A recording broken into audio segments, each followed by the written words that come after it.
오늘 소개해드릴 영상의 주인공은 멕시코 출신 알바로와 미국 출신 트리나 커플입니다. 두 사람은 한 달간의 일본 여행을 마치고 베트남으로 가는 길에 서울을 잠시 들르기로 했습니다. 그냥 여행 목록에 나라 하나를 추가하는 정도의 가벼운 생각이었고 한국에 대해 알고 있는 것도 기대하는 것도 거의 없었습니다.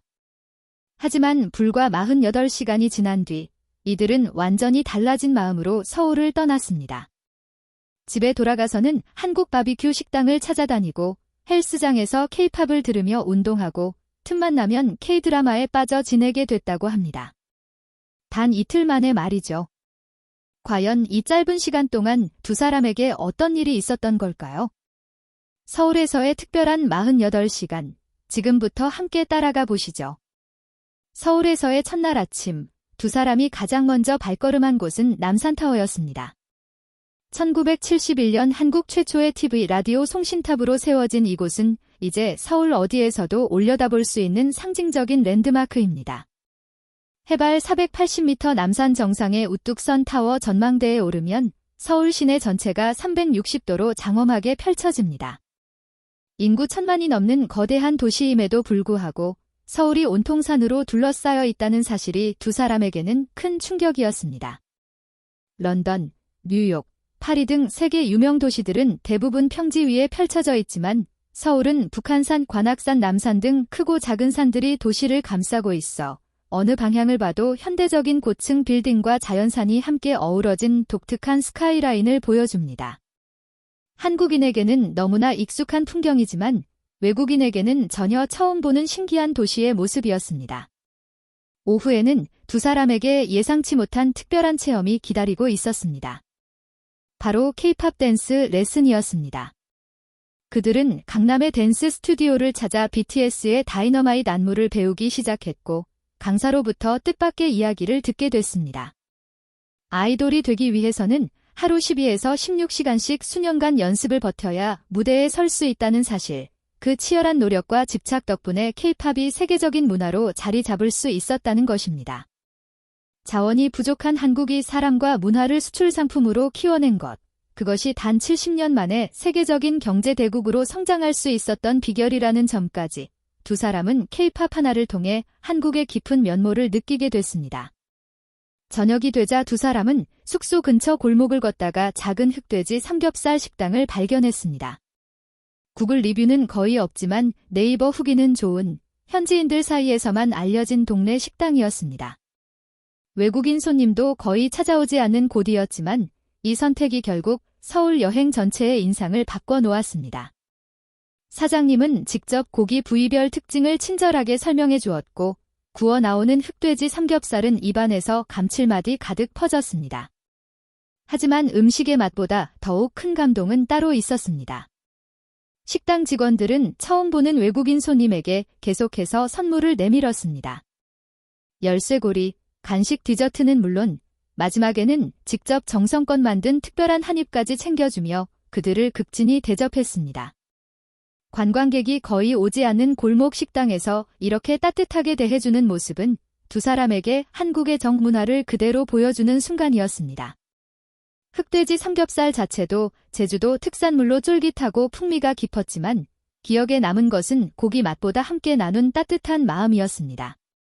한국인에게는 손님을 소중히 대하는 것이 당연한 일상이지만 이들에게는 평생 잊지 못할 감동적인 장면으로 새겨졌습니다.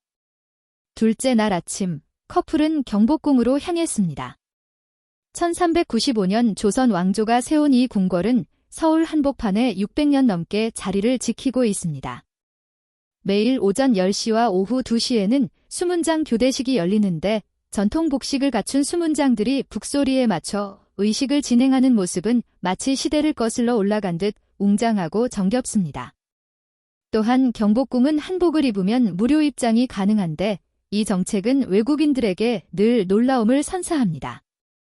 600년 역사의 유네스코 세계문화유산을 단돈 3,000원에 개방하고 전통 의상을 입은 사람들에게는 문을 완전히 열어주는 모습은 한국이 자국의 역사와 문화를 얼마나 개방적으로 공유하는지를 보여줍니다. 경복궁 안에는 국립민속박물관도 함께 위치해 있어 입장권 하나로 궁궐과 박물관을 모두 즐길 수 있습니다. 계절별 음식, 생활 풍습, 학교 급식에 이르기까지 한국인의 일상이 그대로 담겨 있어 두 사람은 한국 문화를 더욱 깊이 이해할 수 있었습니다. 경복궁을 나선 뒤에는 미슐랭 가이드에도 소개된 100년 전통 삼계탕 식당으로 향했습니다. 닭 한 마리에 찹쌀, 인삼, 대추, 마늘을 넣고 오랜 시간 천천히 끓여낸 이 보양식은 본래 여름에 몸보신으로 먹는 음식이지만 겨울에 먹어도 몸을 따뜻하게 감싸주는 깊은 맛을 자랑합니다. 알바로와 트리나는 삼계탕의 국물이 맑고 담백한 점에 특히 놀랐습니다. 자극적인 양념 맛이 아니라 재료 본연의 맛을 살린 점, 인삼의 은은한 쌉쌀함과 찹쌀의 구수한 향이 조화롭게 어우러진 점이 인상 깊었다고 합니다. 단순해 보이는 음식 안에 수백 년의 지혜와 정성이 담겨 있다는 것을 느꼈습니다. 서울에서의 마지막 밤, 두 사람은 광장시장을 찾았습니다. 1905년에 문을 연 이곳은 한국에서 가장 오래된 상설시장 중 하나로 옥감 골목을 지나면 수백 개의 음식 노점이 줄지어 늘어선 먹거리 천국이 펼쳐집니다. 트리나는 넷플릭스 길거리 음식 프로그램에서 본 칼국수 할머니 가게를 직접 찾아갔습니다. 기계로 찍어낸 균일한 면발이 아니라 손으로 밀고 썰어낸 울퉁불퉁한 면발, 그 안에 할머니의 수십 년 노하우가 담긴 칼국수는 두 사람에게 깊은 울림을 주었습니다. 공장에서 만들어진 음식이 아닌 사람의 손과 시간이 담긴 진짜 음식의 맛을 느꼈기 때문입니다. 광장시장의 칼국수는 단순한 음식을 넘어 시장의 역사와 한 사람의 평생 기술이 살아있는 문화 그 자체였습니다. 남산타워에서 본 서울의 광활한 풍경, 골목 식당에서 받은 따뜻한 정, 600년 경복궁의 수문장 교대식, 100년 전통의 삼계탕, 광장시장의 손칼국수까지. 멕시코와 미국에서 온 이 커플은 단 48시간 만에 서울의 진짜 매력을 모두 느꼈습니다. 그들은 베트남으로 가기 전 그저 목록 하나를 채우는 생각으로 왔지만 돌아가서는 한국의 음식과 문화를 그리워하며 일상 속에서 한국을 찾고 있습니다. 이들의 진솔한 고백은 결코 과장이 아닙니다. 전쟁의 폐허 위에서 단기간에 경제대국으로 성장하고 궁궐과 현대도시가 한 블록 안에 공존하는 이 나라, 우리가 당연하게 살아가는 이 공간이 외국인에게는 이토록 놀랍고 특별하게 다가옵니다. 여러분은 오늘 이 나라에 살고 있다는 것이 얼마나 소중하고 특별한 일인지 느끼고 계신가요?